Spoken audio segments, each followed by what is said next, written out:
Alors, je suis Ange-Frédéric Balma, CEO de Viled, qui est une start-up aujourd'hui qui travaille dans la modulation de l'éclairage LED. C'est tout simple, on prend une ampoule qui est un semi-conducteur, on met un module, un composant électronique qui permet d'ouvrir un champ de communication.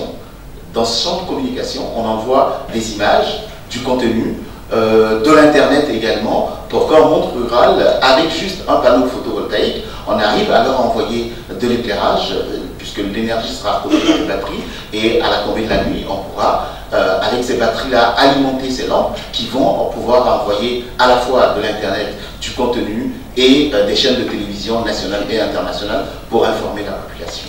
La chance que nous on a eu quelque part, c'est d'avoir participé à plusieurs concours, à la fois sur le plan national et sur le plan international.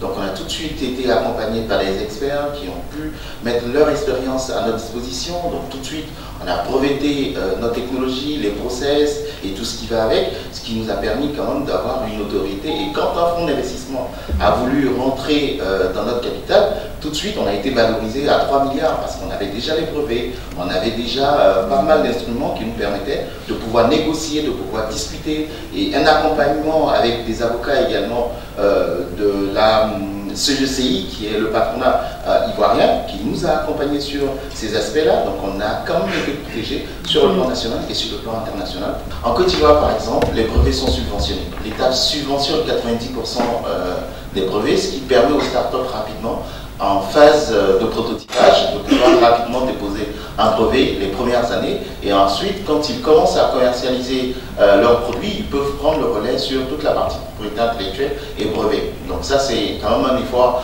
à encourager et à féliciter. Et si dans chaque pays on faisait la même chose, rapidement le continent arriverait avec des brevets, des solutions et aussi des moyens de protection.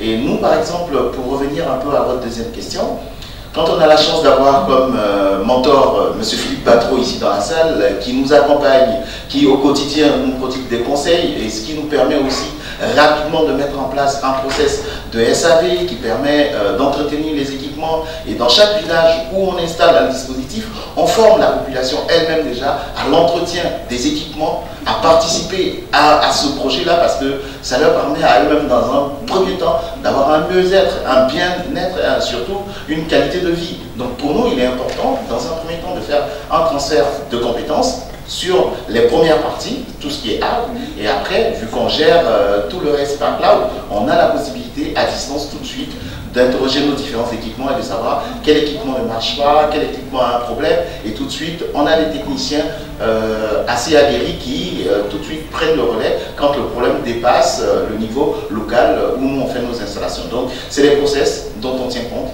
et avec nos conseils, des conseils des mentors, des personnes qui ont déjà une expérience aguerrie dans le domaine à la fois de l'entrepreneuriat, mais aussi sur des services et des solutions qui nous permettent au quotidien de nous améliorer, de mettre ces process en place pour éviter effectivement les erreurs dont vous parlez tout à l'heure. Donc c'est des choses aujourd'hui, nous on intègre dans notre chaîne de valeur. On a commencé à déployer sur le Burkina. En France également, la filière est en cours d'ouverture. Je pense que d'ici fin premier semestre, on va finir avec. La bonne nouvelle, c'est sur la Centrafrique. On a décroché un contrat à 7 chiffres en euros, s'il vous plaît, qui nous permet aujourd'hui d'accompagner la ville de Bangui dans l'expansion de sa grande ville pour la connectivité, pour l'éclairage public solaire, pour pouvoir mettre à leur disposition toutes les infrastructures nécessaires au développement aujourd'hui de ce pays.